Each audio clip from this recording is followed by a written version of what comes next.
John വൈദ്യർക്ക് ചൊറിഞ്ഞതിൻ്റെ യഥാർത്ഥ കാരണം ഇതാണ്. കഴിഞ്ഞ ദിവസം ജോൺ വൈദ്യൻ എന്ന് പറഞ്ഞൊരുത്തൻ തേവലക്കരയിൽ നിന്ന് ഞങ്ങളെ വിളിച്ച് ചൊറിഞ്ഞതിന്റെ കാരണം തേവലക്കര സ്വദേശി പറയുന്നത് കേൾക്കുക. അതെ, ഞാനേ ജോൺ വൈദ്യന്റെ കോളിന്റെ ആ ഒരു ഡീറ്റെയിൽസ് ഞാൻ കേട്ടായിരുന്നു, ആ വീഡിയോ. തേവലക്കരക്കാരനാ.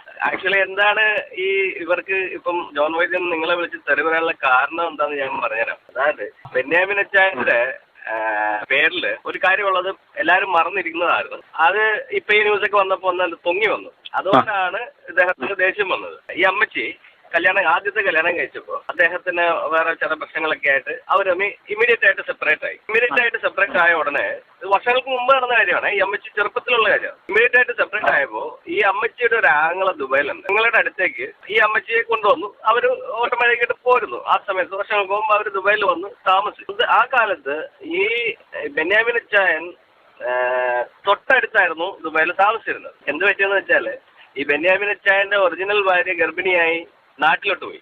ആ സമയത്ത് ഈ അച്ചായൻ എന്ത് ചെയ്തു, ഈ വൈദ്യനച്ചായൻ ഈ അമ്മച്ചി ഞങ്ങൾ വളച്ചു. എന്നിട്ട് ഒരു കൊച്ചുണ്ടായി. ആ കൊച്ചാണ് ഇപ്പൊ ഈ പറയുന്ന മോൻ എന്ന് പറയുന്നത്.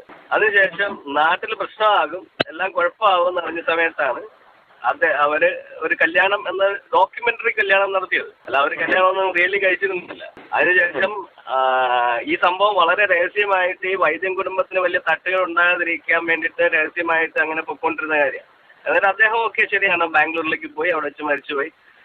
അങ്ങനെ കഴിഞ്ഞു. ഭാര്യയിലെ മക്കളൊക്കെ ബാംഗ്ലൂരൊക്കെ ഉണ്ട്. ആ ഭാര്യ ഗർഭിണിയായി നാട്ടിൽ പോകുമ്പോഴാണ് ഇദ്ദേഹം എന്ത് ചെയ്തത്, ഈ അമ്മച്ചിയെ വളർത്തിട്ട് ഗർഭിണിയാക്കിയത്.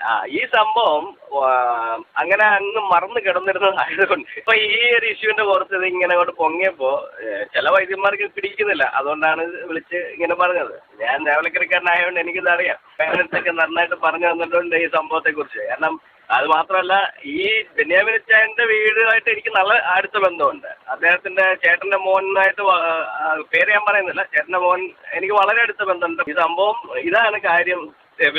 വിളിക്കാനുള്ള കാരണം ഇതാണ്. ഇതൊക്കെ മറന്നു കിടന്ന സംഭവങ്ങളൊക്കെ ഒന്ന് പുറത്തേക്ക് വന്നതുകൊണ്ട് അത് ഇവരുടെ വിചാരം തേവലക്കരയിലെ വൈദ്യന്മാരെ മറ്റേതാണെന്നാണ് അവരുടെ വിചാരം. അത്രയേ ഉള്ളൂ. എല്ലാവരും ഇല്ല കേട്ടോ. ഒരുപാട് വൈദ്യന്മാരുള്ള സ്ഥലമാണ്. വൈദ്യൻ എന്നുള്ള സെക്കൻഡ് നെയിം യൂസ് ചെയ്യുന്ന ഒരുപാട് പേരുണ്ട്, എനിക്കറിയാം. കുറച്ചു പേർക്ക് ഇച്ചിരി കൊമ്പും തുമ്പിക്കൈയും ഉണ്ടെന്ന് അവർ ചിന്തിക്കുകയാണ്. ഇവന്മാരെ വൈദ്യന്മാരെന്ന് വിളിക്കാൻ പറഞ്ഞ കാരണം എന്താ? ഇവരുടെ കൂട്ടത്തില് പണ്ട് ഒരാള് കുറച്ച് കണ്ണ് ട്രീറ്റ്മെന്റ്, അതായത് കണ്ണിന് മാത്രമായിട്ട് ഒരു എന്താ പറയാ ചില പച്ചമരുന്നുകൾ ഉപയോഗിച്ചുകൊണ്ടുള്ള പണ്ട് അങ്ങനെയായിരുന്നല്ലോ, നമ്മുടെ നാട്ടുവൈദ്യം ഉണ്ടായിരുന്നു. സോ അതിൽ ഒരു ആൾ ഇച്ചിരി എക്സ്പേർട്ട് ആയിരുന്നു. അപ്പൊ കണ്ണിന് പണ്ട് എന്ത് പറ്റിയെന്ന് വെച്ചാല് എനിക്ക് തോന്നുന്നു തിരുവിതാംകൂറിലെ രാജാവാണോ രാജകുമാരിയാണോ അതോ സ്ത്രീയാണോ എന്തോ ഒരാളുടെ കണ്ണിന് ഭയങ്കര മാരകമായ അസുഖം വന്ന സമയത്തോ ഇയാളുടെ ട്രീറ്റ്മെന്റിലൂടെ രക്ഷപ്പെട്ടു. കണ്ണ് ശരിയായി. അന്ന് അവർ കൊടുത്ത പേരാണ് ഒരു സ്ഥാനപ്പേര് എന്നുള്ളത്. തരകൻ കേട്ടിട്ടുണ്ടാവുമല്ലോ, തരകന്മാരും വൈദ്യന്മാരും എന്നൊക്കെ കേട്ടിട്ടുണ്ട്. അതുപോലെ ഒരു പേര് കൊടുത്തതാണ് അന്ന്. അതിനുശേഷം അവരെന്ത് ചെയ്തു, അതിനെ അങ്ങനെ കണ്ടിന്യൂസ് ആയിട്ട് എല്ലാ തലമുറയും അതിന് സെക്കൻഡ് നെയിം വൈദ്യൻ അവർ യൂസ് ചെയ്യുന്നു. അന്ന് രാജാവ് കൊടുത്ത ആ പേര് അവർ നിലനിർത്തിക്കൊണ്ട് പോവാണ്. അവരെ എപ്പോഴും ഇതൊക്കെ നടത്തും കേട്ടോ, ഈ കുടുംബയോഗമൊക്കെ നടത്തുമ്പോ അതിനകത്ത് ഇവർ അവകാശപ്പെടുന്നത് മറ്റേ സ്ഥിരം കുടുംബയോഗത്തിലെ ആറ്റിറ്റ്യൂഡ് തന്നെയാണ് ബ്രാഹ്മണര് കഴുകിയത്. അത് എല്ലാ കുടുംബയോഗത്തിലും അങ്ങനെയാണല്ലോ പറയുന്നത്. ഞങ്ങൾ ബ്രാഹ്മണര് തോമാസ്ലിയ ബ്രാഹ്മണര് മുക്കിയതിന്റെ അറ്റത്തുനിന്നുണ്ടായതാണ്, പകലവും അറ്റത്തുനിന്നുണ്ടായതാണെന്നല്ല. അത് തന്നെയാണ് ഇവന്മാരും പറയണേ. വേറൊരു വേസ്റ്റുകളാണ് ഇവന്മാർ ആ തേവലക്കര മാർത്തമറി ഓർത്തഡോക്സ് പള്ളി കുട്ടിച്ചോറാക്കി ഇട്ടിരിക്കുകയാണ് ഇവന്മാരുടെ അടി കാരണം. ഇവന്മാര് നാശകോശമാക്കി ഇട്ടിരിക്കുകയാണ്. അത് എല്ലാ നാട്ടുകാർക്കും അറിയാതെ. പിന്നെ ഇവന്മാർ നല്ല ആൾക്കാരുണ്ട് കൂട്ടത്തിൽ, ആ ഫാമിലിയിൽ ഒരുപാട് നല്ല ആൾക്കാരുണ്ട്, ഇല്ലാന്നല്ല. അവന്മാരൊന്നും വിളിച്ചെങ്കിലും സംസാരിക്കാൻ പറ്റത്തില്ല. അവർക്കൊക്കെ കാര്യം അറിയാം. ഇദ്ദേഹത്തിന് ജോൺ വൈദ്യന് ചൊറിഞ്ഞതിന്റെ റീസൺ ഇതാണ്. ഈ വൈദ്യൻ തന്നെ ഒരുപാട് ഫാമിലീസ് ഉണ്ട് കേട്ടോ, പല വീട്ടുപേരുള്ള ഫാമിലീസ് ഉണ്ട്. ഈ ബെന്യാമിൻ അച്ചായന്റെ കുടുംബ പേര് കുമരന്റെ അയ്യത്തുനിന്നാണ്. അങ്ങനെയാണെങ്കിൽ പല ഫാമിലീസ് ഉണ്ട് അവിടെ, ഒരുപാട് വീട്ടുപേരുള്ള ഫാമിലീസ്. എന്നോട് ഇവൻ പറഞ്ഞ കുമരന്റെ അയ്യത്ത് വരാൻ ധൈര്യമുണ്ടോന്നാ എന്നോട് ചോദിച്ചത്. ഇതെന്തോ ഈ കുമരന്റെ അയ്യത്ത് എന്തുവാ? അതെന്ന് പറഞ്ഞ ഒരു ഫാമിലി പേരാണ്.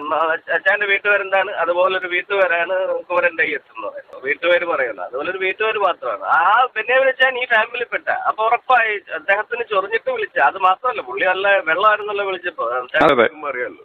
കുമരണ്ടയത്ത് എന്ന് പറഞ്ഞു കഴിഞ്ഞാൽ ഒരു വൈദ്യൻ ഫാമിലിയാണ്. അങ്ങനെ കുറെ ഫാമിലീസ് ഉണ്ട് അവിടെ. ബെന്യാമിൻ അച്ചായനെ പോലെ പല വൈദ്യന്മാരും ഉണ്ട് അവിടെ. പകുതിയും കോഴിയും കുറുക്കനും ഒക്കെ തന്നെയാണ്. ഇത്രയുള്ള ഈ അച്ചായന്റെ അടുത്തൊക്കെ പോയി, പ്രായമായ ആളല്ല, അടുത്തൊക്കെ പോയി. അപ്പൊ ഇനി ആ കഥ പൊങ്ങണ്ട എന്നുള്ള ഒരു ഇതില് അദ്ദേഹം വിളിച്ചൊന്ന് നിർത്താൻ നോക്കിയതാ. കൊള്ളാം, അവന് ആള് മാറിപ്പോയി. പക്ഷെ അതിനിടയ്ക്ക് കൂടെ ഓർത്തഡോക്സ് വിഷയമൊക്കെ കയറി വരുന്നുണ്ടായിരുന്നല്ലോ. കാരണം ഈ വൈദ്യൻ ഫാമിലിയിലുള്ള കുറെ ആൾക്കാർ ഈ പള്ളിയിൽ അങ്ങ് ചത്തിടക്കുന്നവരാ. അവന്മാരുടെ പള്ളിയാണെന്നാണ് അവരുടെ വിചാരം. അവരെ മറ്റുള്ള ആൾക്കാരെ, മറ്റുള്ള ഫാമിലീസിനെ റിയലി ഒതുക്കി ഗുണ്ട രീതിയിൽ ഒതുക്കി ഇട്ടിരിക്കുന്ന ഒരു പള്ളിയാണത്. ഇവര് ഭയങ്കര മേൽക്കോയ്മ കാണിച്ച് ഇങ്ങനെ പോകുന്നൊരു പള്ളിയാണ്. മാറാപ്പോ തീർത്ഥാടന കേന്ദ്രമൊക്കെയാണ്. പക്ഷെ പറഞ്ഞിട്ട് കാര്യമില്ല, അവന്മാരത്. പക്ഷെ വേറെ കാര്യമുണ്ട്, ഈ കുമരണ്ടയത്തെ അല്ലാതുള്ളവർ, ഈ ബെന്യാമിൻ അച്ചായന്റെ മക്കളും അതേപോലെ തന്നെ അദ്ദേഹത്തിന്റെ ചേട്ടന്റെ മക്കളും ഒക്കെ നല്ല രീതിയിൽ ജീവിക്കുക, നല്ല ബിസിനസ് ഒക്കെ ചെയ്ത്, ഒമാനിലെ ബിസിനസ് ഉള്ള ഒരാളുണ്ട്, നാട്ടിൽ ബിസിനസ് ഉള്ള ആളുണ്ട്, ബാംഗ്ലൂർ ബിസിനസ് ഉള്ളവരുണ്ട്. അങ്ങനെ നല്ല രീതിയിൽ അത്യാവശ്യം തട്ടിക്കൂട്ട് ബിസിനസ് ഒന്നുമല്ല, നല്ല ഡീസന്റ് ബിസിനസ്സുകൾ ചെയ്ത് ട്രേഡിംഗ് ഒക്കെ ചെയ്ത് പോകുന്ന ആൾക്കാരാണ് അവര്. ഒന്നും ഞാൻ പറഞ്ഞു, എനിക്കറിയാവുന്ന ഒരാളല്ല ഈ ജോൺ വൈദ്യൻ എന്ന് പറയുന്നത്. കൂട്ടത്തിൽപ്പെട്ട ഏതെങ്കിലും ആയിരിക്കും. അതാണ് നാട്ടിലുള്ളവർ ചിലപ്പോ ഈ നാട്ടുകാരൊക്കെ വീണ്ടും പഴയ കഥയൊക്കെ ചകഞ്ഞെടുത്ത് സംസാരം തുടങ്ങിയിട്ടുണ്ടാവും. ബെന്യാമിൻ അച്ചായൻ ഇത് ശരിക്കും കല്യാണം കഴിച്ചതല്ല, ഇങ്ങനെയാണ് പുള്ളി കല്യാണം കഴിക്കേണ്ടി വന്നത് എന്നുള്ള കാര്യം. ആ മോനാണ് ഈ അമ്മച്ചിയുടെ കൂടെയുള്ള ആ കള്ളുടിച്ച് നടക്കുന്ന മോൻ എന്ന് പറയുന്നത്. അയാൾ എങ്ങനെയാ ഈ കള്ള് കഞ്ചാവിലേക്ക് പോയെന്നറിയാമോ? ഞങ്ങളുടെ വീടിനടുത്ത് വേറെ വരുമായിരുന്നു. ഈ അമ്മയും മോനും കൂടെ നമ്മുടെ വീടിനടുത്ത് അവരുടെ റിലേറ്റീവ്സിന്റെ വീട്ടിലൊക്കെ സ്ഥിരമായിട്ട് വരും. അപ്പൊ അതിന് അധികം പ്രശ്നങ്ങളൊന്നും ഇല്ലായിരുന്നു. പക്ഷെ ഈ നാട്ടുകാർക്കൊരു നമ്മുടെ ആ ജോർജി മൂവി പറയുന്ന പോലെ സൊസൈറ്റി മറ്റേതാന്ന് പറയുമല്ലോ, അതുപോലെ നാട്ടുകാർ ഇവനെ നന്നായിട്ട് എന്താ പറയാ ഒരു നെഗറ്റീവ് വേയില് പറഞ്ഞ് അങ്ങനെയാണ് ചെക്കൻ കള്ളിനകത്ത് ഇത്ര ആയിപ്പോയത്. നല്ല ജോലിയൊക്കെ ഉണ്ടായിരുന്ന വളരെ നെഗറ്റീവിലേക്ക് പോയതിന്റെ റീസൺ ഇതാണ്. ജീവിക്കാൻ പറ്റുന്നവരായിരുന്നു ഈ ബെന്യാമിൻ അച്ചായൻ. അത് അംഗീകരിച്ച് കൊണ്ടുപോയി നല്ല രീതിയിൽ കൊണ്ടുപോയിരുന്നുണ്ടെങ്കിൽ കുഴപ്പമില്ലായിരുന്നു. പക്ഷെ അദ്ദേഹം ഉപേക്ഷിച്ച് പോയി കളഞ്ഞു. നിങ്ങളുടെ ആ യൂട്യൂബിലെ പ്രോഗ്രാം വൈദ്യൻ കുടുംബത്തിൻ്റെത്, അത് വൈദ്യൻ കുടുംബത്തിന് ഞാൻ കണ്ടു. ഞങ്ങള് തേവലക്കരക്കാരാണ്, ഞങ്ങള് തേവലക്കര ഉള്ളതാണ്. ഈ തേവലക്കര എന്ന് പറയുന്നത് ഫുള്ളും വൈദ്യൻ കുടുംബത്തിന് മൊത്തത്തിൽ എഴുതി കൊടുത്തിരിക്കുന്ന ഭാഗമൊന്നും അല്ല. ചേട്ടനത് അറിയത്തില്ല, തേവലക്കര ഗ്രാമപഞ്ചായത്താണ്. തേവലക്കര ഗ്രാമപഞ്ചായത്ത് വരുന്നതാണ് കോവൂരിന് ഇവിടെ വരെയും ഏകദേശം നമ്മുടെ ചവറക്കിപ്പുറം കരുനാപ്പള്ളി മുതൽ നമ്മുടെ തെക്കും ഭാഗം ബോർഡർ ചവറ മുകുന്ദപുരം വരെയും വരുന്ന വെച്ചാൽ അത് എത്രയോ വാർഡുകൾ ചേർന്ന ഒരു ഗ്രാമപഞ്ചായത്താണ് തേവലക്കര. തേവലക്കരയുടെ മെയിൻ ഭാഗമാണ് പടപ്പനാൽ, ചേനങ്കര ജംഗ്ഷൻ, തെക്കൻ അങ്ങോട്ടുള്ള ഭാഗം. ആക്ച്വലി ആ സ്ത്രീയെ, ഏതൊരു സ്ത്രീ ആയിക്കോട്ടെ, ആ സ്ത്രീയെ ക്രൂരമായിട്ട് ഉപദ്രവിച്ച് ഒരു വിഷയം ഉണ്ടായി. അപ്പൊ നമ്മൾ ആ വിഷയത്തിനെ കുറിച്ച് മാത്രം പറഞ്ഞാൽ മതി. രാജാവിന്റെ മകൻ ഇല്ലേ നേപ്പാൾ രാജാവിനെയും മക്കളെ എല്ലാം കൊന്നത്. അപ്പൊ അത് അവൻ രാജകുടുംബത്തിലെന്ന് പറഞ്ഞിട്ട് പുറത്താരും പറയുന്നില്ലേ? നമ്മള് നമ്മുടെ വീട്ടിലുണ്ടാവുന്ന സംഭവം അല്ലെങ്കിൽ നമ്മുടെ ഫാമിലിയിൽ ഉണ്ടാവുന്ന സംഭവം അക്സെപ്റ്റ് ചെയ്യുക. രണ്ട് മൂന്ന് കാര്യങ്ങളുണ്ട്. ഒന്ന്, ഒരു വമ്പ് പറയുന്ന ആൾക്കാരാണെന്നുള്ളത് അവരുടെ സംസാരത്തിൽ നിന്ന് മനസ്സിലായി. രണ്ടാമത്തെ കാര്യം, വൈദ്യര് മാത്രമല്ല അവിടെ ഉള്ളത്. അവിടെ ലത്തീൻ കത്തോലിക്കരുണ്ട്, റോമൻ കത്തോലിക്കരുണ്ട്, മുസ്ലിങ്ങൾ, ഒന്നാന്തരം മുസ്ലിങ്ങളുണ്ട്, ഒന്നാന്തരം നായന്മാരും ഈഴവന്മാരും എല്ലാവരും ഒന്നുവിട്ട് കഴിയുന്ന, വളരെ ഫ്രാങ്ക്ലി പറയണമെങ്കിൽ വെരി ഫ്രണ്ട്ലി ആയിട്ട് കഴിയുന്ന ഒരു ഭാഗമാണ് ഈ തേവലക്കര. ദേവലോകക്കര എന്നാണ് ഈ തേവലക്കരയുടെ പഴയ പേര്. അതായത് ദേവലോകം, ദൈവങ്ങളുടെ ലോകമായിട്ടുള്ള ഒരു കര എന്നാണ്. അത് ലോപിച്ചാണ് തേവലക്കര ഉണ്ടായത്, അല്ല വൈദ്യലോകക്കരയല്ലത്. എന്താ വൈദ്യം എന്ന് വെച്ചാൽ എന്താണ്? അവരുടെ ഫാമിലിയിൽ എവിടെയോ കണ്ണിന് ചികിത്സ കൊടുക്കുന്ന നല്ല 2-3 വൈദ്യന്മാരുണ്ട്. വള്ളിയിലും ചുള്ളിയിലും ഉള്ള വൈദ്യന്മാരുടെ പേരിൽ ഇവരെങ്ങനെ ക്വാളിഫൈഡ് ആവുന്ന? വൈദ്യൻ ഫാമിലിയുടെ സ്വഭാവം കാണിക്കേണ്ടത്, ഒറ്റപ്പെട്ട് കഴിയുന്ന ഒരു അമ്മച്ചിക്ക് അത്രയും വേദന വന്നപ്പോൾ അവരെ പിന്താങ്ങി വന്നെങ്കിൽ വൈദ്യന്മാരുടെ നല്ല മനസ്കത നമുക്ക് കാണാമായിരുന്നു. ആദ്യം ഇതിനു മുമ്പ് വിളിച്ച ആളെന്തായിരുന്നു ഏട്ടനോട് പറഞ്ഞത്, ഞാനത് ശ്രദ്ധിച്ചിരുന്നു. ആ പെണ്ണ് കൊള്ളത്തില്ല, കരാട്ടക്കാരിയാണ്. പിന്നെ പറയുന്നത് ആ ചെക്കൻ കഞ്ചാവാ. ചില കഴിയുമ്പോൾ ആ ചെക്കൻ പാവമാണ്, അവള് ശരിയല്ല. പിന്നെ പറയുന്നത് ഈ കുഴിയിലോട്ട് കാലഞ്ഞിട്ടിരിക്കുന്ന വല്യമ്മ ശരിയല്ലെന്ന്. പിന്നെ പറയുന്നത് വല്യമ്മ പാവ, വൈദ്യൻ ഫാമിലി അല്ലെന്ന്.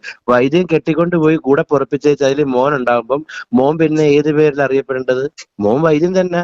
അല്ലെങ്കിൽ ആയിക്കോട്ടെ, വൈദ്യരുടെ കൂടെ കഴിഞ്ഞപ്പോ അവരും വൈദ്യത്തി തന്നെ. പിന്നെ ഇവര് വല്യമ്മയുടെ സർട്ടിഫിക്കറ്റും കാര്യങ്ങളും ഇപ്പൊ എടുക്കേണ്ട കാര്യമുണ്ടോ? അവർക്ക് സുഖമില്ലാതിരിക്കുന്ന വല്യമ്മച്ചി ഇത്ര ഉപദ്രവിച്ചപ്പം ആ ഒരു വിഷയത്തിൽ ഞങ്ങള് വൈദ്യൻ ഫാമിലിയെ പറ്റി ആരാ വൈദ്യർ ഇവിടെ? അതിന്റെ what is the importance of vaidyar in Thevalakkara? തേവലക്കരയിൽ ഇവരെ ആരും കാണുന്നില്ല. എന്ത് വൈദ്യർ എന്ന് പറയുമ്പോൾ ഞങ്ങളെന്തോ അപ്പോ ഞങ്ങൾ അധികൃതരാണോ? അപ്പൊ ഞങ്ങള് അതൊരു സോഷ്യൽ ഡിസ്ക്രിമിനേഷൻ അല്ലേ അവരുടെ വായിന്ന് വന്ന റേസിസ്റ്റുകള്. ഞങ്ങളെ വൈദ്യരെ കുറിച്ച് മിണ്ടിക്കഴിഞ്ഞാൽ ഞങ്ങൾ നിങ്ങളെ ചീത്ത വിളിക്കും. ഒരിക്കലും ഇല്ല. യഥാർത്ഥത്തിലുള്ളവരുടെ കുഴപ്പം അച്ചായൻ ഫോളോ അപ്പ് ചെയ്യുന്നത് പോലെ യാക്കോബ അച്ഛന്മാരുടെ എല്ലാം ആ കാറ്റഗറി വരുന്ന അത്രയും ചൊറിയന്മാർ തന്നെയാണ് വരും. അതാണ് ഇവരുടെ സംസാര രീതിയിൽ അത് വന്നത്. അതുകൊണ്ട് അച്ഛൻ ഇതിനെക്കുറിച്ചൊരു ഫോളോ അപ്പ് ചെയ്യുകയാണെങ്കിൽ വേണമെങ്കിൽ ഫോണിൽ ഇന്റർവ്യൂ തന്നേക്കാം, അല്ലെങ്കിൽ ഈ കോൾ തന്നേക്കാം, എനിക്ക് കുഴപ്പമില്ല. കാര്യം തേവലക്കര അവിടെ മാത്രം സ്വന്തമൊന്നും അല്ല. പ്രായം ചെന്നൊരു അമ്മച്ചിയെ ഉപദ്രവിച്ചതിനാണ് അച്ഛൻ അതിനകത്ത് യൂട്യൂബിൽ വീഡിയോ ഇട്ടു. അതിൽ വന്നിട്ട് ഇത് പറയേണ്ട യാതൊരു കാര്യമില്ല. അത് വളരെ ഇറലവന്റ് ആണ്. വൈദ്യുതി ഫാമിലിയുടെ മഹോത്സവം വല്ലതും അറിയണമെങ്കിൽ അവർ കുടുംബയോഗം നടത്തി മാഗസീൻ ഇറക്കാൻ പറ, കുടുംബ നാട്ടുകാർക്ക് വിതരണം ചെയ്യാൻ പറ, വായിച്ച് മനസ്സിലാകട്ടെ അവരെന്ത് സേവനമാണ് തേവലക്കരയ്ക്ക് വേണ്ടി ചെയ്തിട്ടുള്ളത്. തേവലക്കരയിൽ എത്ര പെൺപിള്ളേരെ വൈദ്യന്മാര് കെട്ടിച്ച്, എത്ര അനാഥ കുഞ്ഞുങ്ങളെ അവർ അല്ലെങ്കിൽ എത്ര അമ്മച്ചിമാർക്ക് അവർ പെൻഷൻ കൊടുക്കുന്നു, അല്ല എത്ര പേർക്ക് അവർ വർഷം തോറും പുതിയ ഉടുപ്പ് വീടോ വെച്ചു. അതൊക്കെ ഇല്ല സേവനം. പിന്നെ അങ്ങനെയുള്ളവരെ പറയുമ്പോൾ നമുക്ക് പറയാം ഇറ്റ്സ് ഓക്കെ. ഇവിടെ എന്ത് വൈദ്യുതി ഫാമിലിയെ പറയരുത്. എന്താ സർനെയിം ഉള്ളവരെ പറഞ്ഞു കഴിഞ്ഞാൽ കുറ്റമാണോ? ഞങ്ങൾ ഒട്ടും സംതൃപ്തരല്ല. എനിക്ക് കാര്യം അച്ഛൻ വളരെ സോഫ്റ്റ് ആയിട്ട് അയാളുടെ ചാട്ടത്തിന് ഭയങ്കര അയാൾ ചാടുമ്പോൾ അച്ഛൻ വളരെ സോഫ്റ്റ് ആയിട്ട് സംസാരിച്ചു. മേ ബി നിങ്ങൾ നിൽക്കുന്ന യൂട്യൂബ് പ്രസ്ഥാനത്തിന്റെ ഒരു മര്യാദ കൊണ്ടായിരിക്കാം. എന്നാലും അച്ഛൻ എനിക്ക് പൊന്നച്ഛൻ എനിക്ക് തേവലക്കര ഇവരുടെ പോലും തേവലക്കര എന്ന് പറയുമ്പോ അച്ഛ പട്ടാമ്പി വൈദ്യന്മാരെന്ന് പറയുന്ന പോലെ, അല്ലെ പട്ടാമ്പി അയ്യങ്കാര് സ്വാമിയാരെന്ന് പറയുന്ന പോലെ അവരൊരു വിഭാഗം കുടുംബക്കാർ അവിടെ ഉണ്ട്. അങ്ങനെ തേവലക്കര മൊത്തം അവരുടെ എന്ന് പറഞ്ഞ പിന്നെ അവരാണ് വോട്ടിടാൻ പോകുന്നത്. അപ്പൊ എന്റെ അപ്പനും എന്റെ അമ്മയും വോട്ടിടുന്നത് എവിടെ? എന്റെ അപ്പനും എന്റെ അമ്മയും വോട്ടിടുന്നത് എവിടെ? അവരുടെ വീട്ടിലാണോ? ഞങ്ങൾക്ക് എല്ലാവർക്കും ഉള്ളതാ തേവലക്കര. തേവലക്കരയിലുള്ള ഞങ്ങളുടെ കത്തോലിക്ക സ്കൂളിലാണ് മഞ്ജു മോള് പഠിപ്പിച്ചത്, ദുലൂർദ് മാതായില്. ആ പഠിപ്പിച്ച അധ്യാപികയുടെ ക്വാളിറ്റി അവിടെ കണ്ടത്. അതിനെക്കുറിച്ച് ന്യായീകരിക്കുന്നു. ആദ്യം വിളിച്ച ഒരാളുണ്ട് ഇതിനു മുമ്പ്, അയാൾ അന്തസ്സായിട്ട് ന്യായീകരിച്ച് എല്ലാവരും അവസരവാദി. ഇതിനകത്തും ഇയാള് കമന്റ് ചെയ്യാൻ പോയിട്ടുണ്ട്. ഇവിടെ തേവലക്കര അയാളുടെ സ്വന്തമൊന്നുമല്ല. ഇത്രേ പറയുന്നുള്ളൂ, വൈദ്യന്മാര് 0.2% അവിടെ ഉള്ള ഒരു കുടുംബ വിഭാഗമാണ്. അങ്ങനെ അവരെ ആരും ഒന്നും പറഞ്ഞുകൂടാന്നുള്ള നിയമമൊന്നും തേവലക്കരയുടെ ഗ്രാമപഞ്ചായത്തിലെ മാനുവലിലൊന്നും ഇല്ല. കുറ്റം ചെയ്താൽ എല്ലാവരും ഒരുപോലെ തന്നെ. ആ കുടുംബത്തിലെ വ്യക്തി കുറ്റം ചെയ്താൽ കുറ്റം ചെയ്യുന്നല്ലേ പറയാൻ പറ്റൂ. അത് വൈദ്യരുടെ മോനാത്. 2ാം ഘട്ടം 3ാം ഘട്ടം ആവട്ടെ, ഡിവോഴ്സ് ആവട്ടെ. ഗണേഷ് കുമാർ ഡിവോഴ്സ് ചെയ്തില്ലേ? ഗണേഷ് കുമാറിന്റെ വൈഫ് യാമിനി ചേച്ചിയുടെ മക്കള് ഗണേഷ് കുമാറിന്റെ മക്കളല്ലേ? ഇവൻ എന്റെ ഐഡിയോളജി അവൻ പറയുന്നത്. മക്കളല്ലാതാവും. കൊമരന്റെ അയ്യത്തോ ഏത് അയ്യത്തോ ആയിക്കോട്ടെ, തേവലക്കര അച്ഛൻ ഒരു വട്ടം ഒന്ന് യാത്ര ചെയ്ത് നോക്കണം. തേവലക്കര എന്ന് പറയുന്നത് വളരെ നല്ല സ്ഥലമാണ്. ഹിന്ദുക്കൾ അമ്പലം, മോസ്ക്, പള്ളി, ഇതൊക്കെ ഐഡിയോളജിക്കലി നമ്മൾ പറയുന്നെങ്കിലും ഇതെല്ലാം ഒരുമിച്ച് നിൽക്കുന്ന അത്രയ്ക്ക് ബ്യൂട്ടിഫുൾ ആയിട്ടുള്ള നല്ല ആൾക്കാരുടെ സ്ഥലമാണ്. ഈ ഒരു വിഭാഗമേ ഉള്ളൂ ഇത്രയും ചൊറിച്ചില്. അറുത്ത കൈക്ക് ഉപ്പ് തേക്കത്തില്ല, അന്യ ദുഃഖത്തിൽ കരുണയില്ല, പള്ളിയുടെ മുമ്പിൽ പോയി റാഷന്റെ മുമ്പിൽ നിന്ന് കുലുക്കേച്ചിറങ്ങിയ ഇമാതിരി അനാവശ്യം പറച്ചിലാണ് ജോലി. ഈ ഒരു കൂട്ടർ ബാക്കി എല്ലാവരും നല്ല ആൾക്കാർ തന്നെ അവിടെ. കാര്യം അവരുടെ സ്വഭാവം നിങ്ങളിപ്പോ കാണുന്ന ഭീഷണി ഒന്ന് ആലോചിച്ച് നോക്കിയേ. ഇവരുടെ കൂടെ എങ്ങനെയാ വല്യ വെച്ച് കഴിഞ്ഞു കാണുമെന്ന് ആലോചിച്ച് നോക്കിയേ. ഒരു കഷ്ണം മുളവ് ഒരു കഷ്ണം ഉണ്ടെങ്കിൽ ഞുറുക്കി 5 ദിവസം കൂട്ടാൻ വെച്ച് കഴിക്കുന്ന ആൾക്കാരായി വർത്താനം പറഞ്ഞത്. കാശിലാക്കി ഒരു ഹോട്ടലിൽ പോയി പോലും ഉണ്ണാൻ പോലും അവന്മാര് പോത്തില്ല. അറുത്ത കൈക്ക് ഉപ്പ് തേക്കത്തില്ല.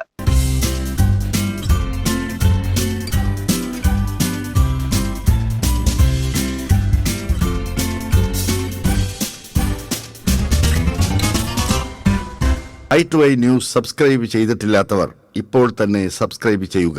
നോട്ടിഫിക്കേഷൻ ലഭിക്കുവാൻ ബെൽ ബട്ടണും അമർത്തുക. i2i ന്യൂസ് സബ്സ്ക്രൈബ് ചെയ്തിട്ടില്ലാത്തവർ ഇപ്പോൾ തന്നെ സബ്സ്ക്രൈബ് ചെയ്യുക. നോട്ടിഫിക്കേഷൻ ലഭിക്കുവാൻ ബെൽ ബട്ടണും അമർത്തുക.